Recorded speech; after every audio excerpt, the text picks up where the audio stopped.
Today turns to the latest attempt of Boris Johnson to get away with lying.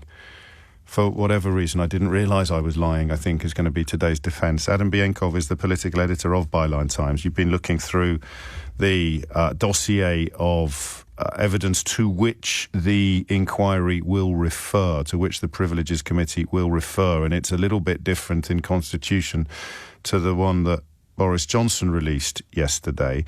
Do you want me to ask you a question, or do you just want to take it from the top, Adam? Good morning, Judge. Yes, so we had the release of information by Boris Johnson himself yesterday, the long-awaited so-called bombshell dossier that didn't really contain much of a bombshell within it. And the core of his argument in that dossier was that he accepted that he had misled the House of Commons when he said that all rules and guidelines were followed, but that essentially that he was blaming his officials for telling him that was the case. But this is, I mean, again, I have to stop and remind people that this involves the man in charge of formulating the rules and explaining the rules, arguing that he couldn't be expected to understand the rules. Exactly. So in and of itself, that was a very sort of difficult argument for him to make. But it's the only one he's got left. But that's the only one he's got left. The problem is that this release of further evidence from the committee itself today blows further holes in that argument. We have evidence from Boris Johnson's former Director of Communications, Lee Kane, in which he personally demonstrating that he personally warned Boris Johnson's principal private secretary, Martin Reynolds, that one drinks party in the Down Street garden shouldn't go ahead because it was in clear breach of the COVID guidance. We also have evidence from Simon Case, the cabinet secretary, saying that he was not aware of anyone telling Johnson that all guidelines had been followed and there were no parties. But most importantly of all, we also have evidence from Reynolds himself in which he advised Johnson not to tell MPs that all guidelines were followed because he didn't believe that could reasonably be said.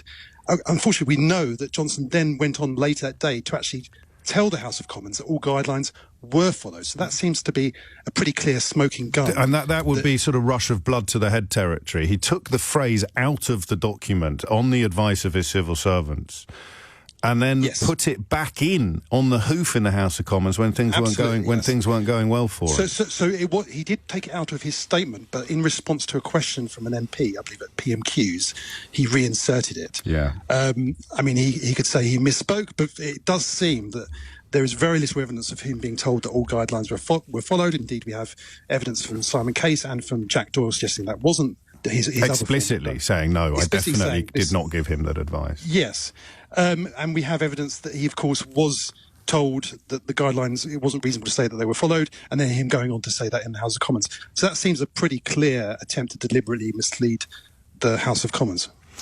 I can put you in a slightly... I don't know whether you can do this, but you followed Boris Johnson perhaps even as closely as I have over the years. And if someone at the committee, as they surely will, says to him, OK, look, Mr Johnson, who told you that the guidance had been followed at all times? Who was it? What's he going to say? Because any name he can offer, they have got documentary evidence in front of them that person says, no, I didn't. Yes. Well, the core of his evidence is he was told in relation to specific events that guidelines were followed by his former comms director. But he Jack said Doyle. At all times. Yes, exactly. So that's the difference. So Jack Doyle is going to can carry a number one, is he, on this? Yes. Jack Doyle and other... What's he doing now, Adam? Where is he now? I believe he's working for a PR firm or a lobbying firm of some kind. Okay.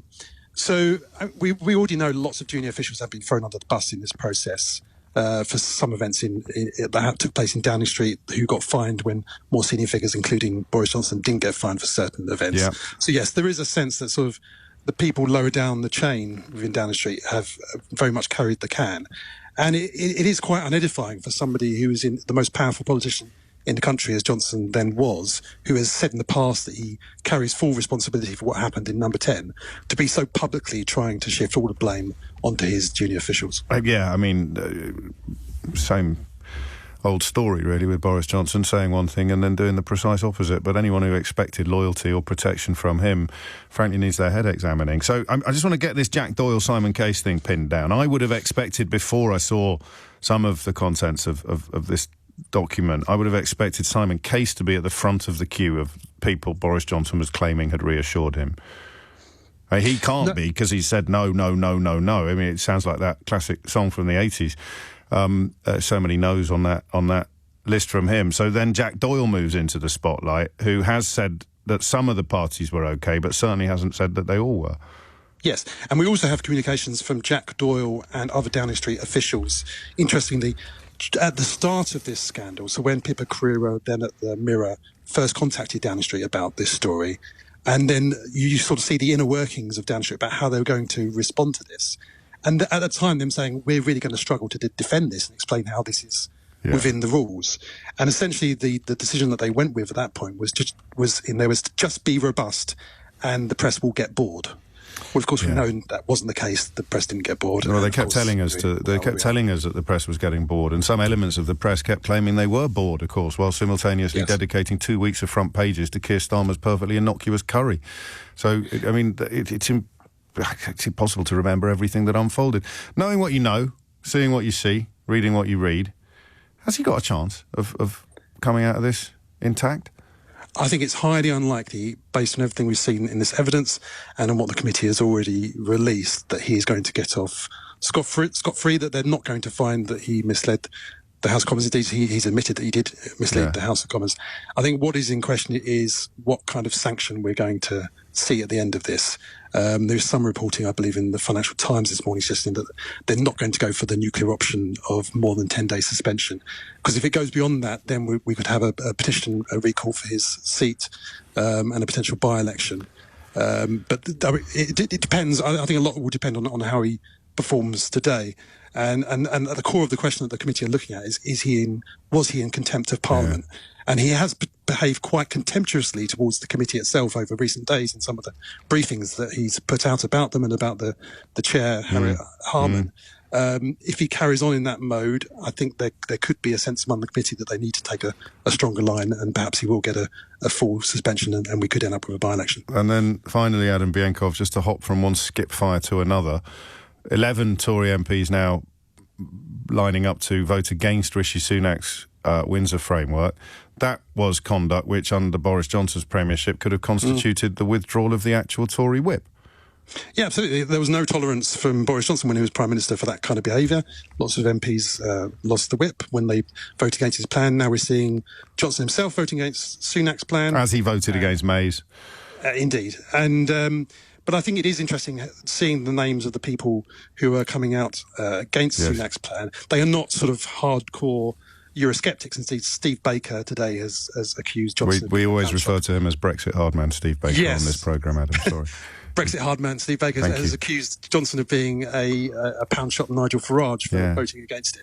These are not core Eurosceptics. These are core Sunak critics and Johnson allies. And I think what I'll be looking for later is to see how small a number those kind of core allies are and what that means about the future of the party. Quite a generous analysis. Core Johnson allies, but stroke pathologically self-interested individuals. There's a little smattering of both. Adam Bienkov, political editor of Byline Times. Thank you. I found that deeply helpful and not a little uplifting. It's 11:01.